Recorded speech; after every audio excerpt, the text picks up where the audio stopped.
At noon starts right now. The GBI is investigating after a man was shot by a police officer. We'll tell you what we know so far in this ongoing investigation. Plus, authorities need help finding the person responsible for a deadly shooting. Officers have now identified the victim. Paul?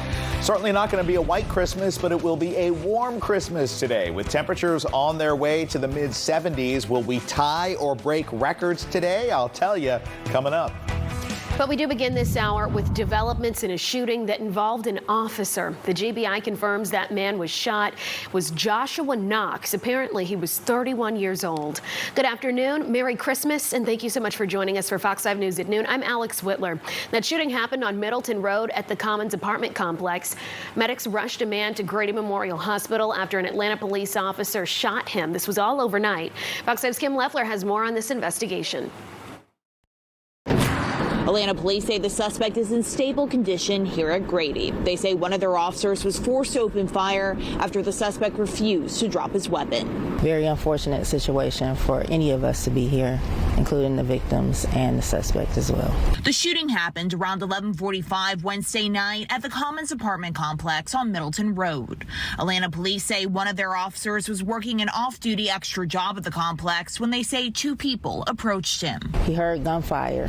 Once he heard the gunfire, those two citizens alarmed the officer and let them know that there was a male armed with a firearm that was chasing a female, and one of the individuals actually stated that the male had just shot a female. That's when police say the officer located the suspect with a firearm. The officer went to locate the suspect. The suspect was identified, found with the firearm in hand.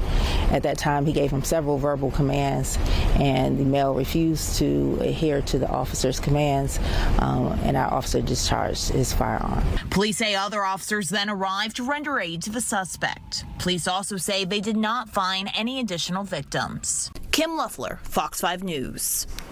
Well, new this hour, Atlanta police have now identified the victim in a deadly Southwest Atlanta shooting, but they still need your help finding the gunman. Take a look if you can. This is 30-year-old Daryl Long. Officers say earlier this month he was shot and killed at a home on Cornell Boulevard.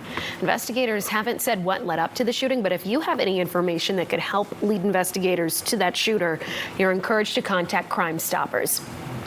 A DeKalb County police officer is on leave after being involved in Tuesday night's deadly pedestrian crash. This was on I-75. Cobb County police say the pedestrian was walking on the 75 express lanes near Terrell Mill Road all around 9 p.m.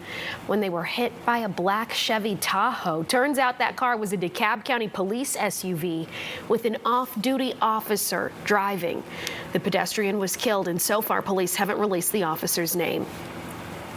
We're hearing from the rideshare driver who federal authorities say was kidnapped by 3 escaped inmates. They had broken out of the DeKalb County Jail just a few days ago. Her version of events is detailed in a new federal filing. Here's Fox 5's Ray Yadena reporting.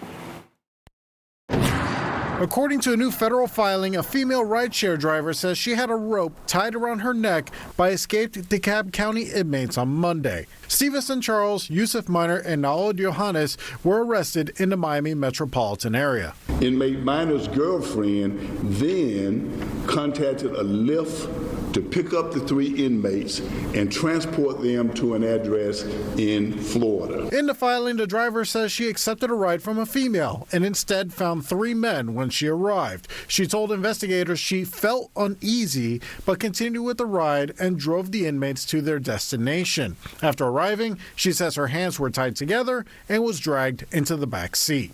As you can imagine, the Lyft driver is very traumatized by this. She's being interviewed by the FBI for additional kidnap charges as well as other things of that nature. The driver says she was continuously threatened and was told she would be shot if she did not comply. However, the filing states she tried to escape in Florida but was assaulted by one of the inmates. The filing states the car was pinged several times by license plate readers in Miami-Dade and Broward counties. We were able to, using the intelligence of the Marshal Service, track that movement.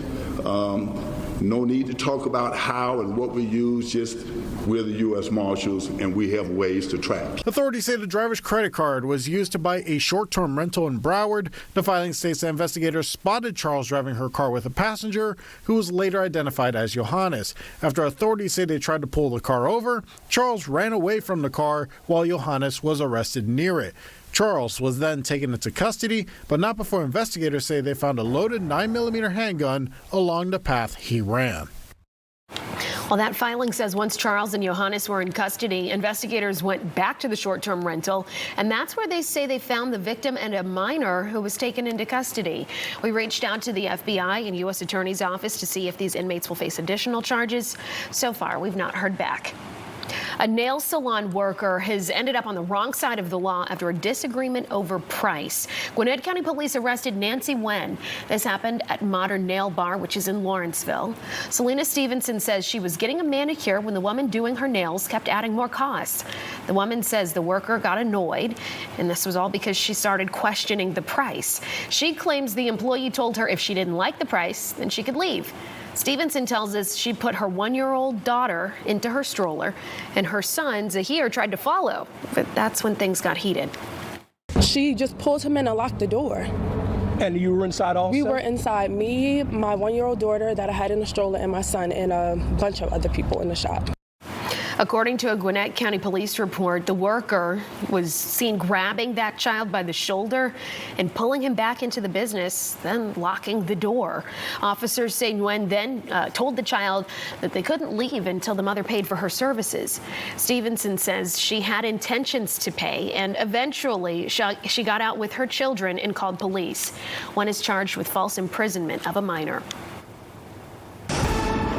And your time right now is 12:05 on this Christmas Day. Merry Christmas, everybody. I'm meteorologist Paul Milliken. So happy to be here with you. Happy to be looking at a beautiful shot here of Hartsfield-Jackson Atlanta International Airport. If you are flying today, weather will pose no problems here in Metro Atlanta. So we don't have a white Christmas. We don't even have a wet Christmas. We have a warm Christmas. It's already up to 71 degrees right now. Your average high this time of year is 55. So we are well above average. Around the region, most of us are just now hitting that 70-degree mark. Carrollton, you're almost there at 66, 69 up in Rome. We're at 68 in Canton, and again, 71 here in Atlanta, 75 already in Eatonton. I think we can make it up around 75 here in Atlanta, and if we do, we will tie the record for this day. So let's take a look at this. This is a listing of our warmest Christmas days on record. That 75 degrees was hit back in 2015.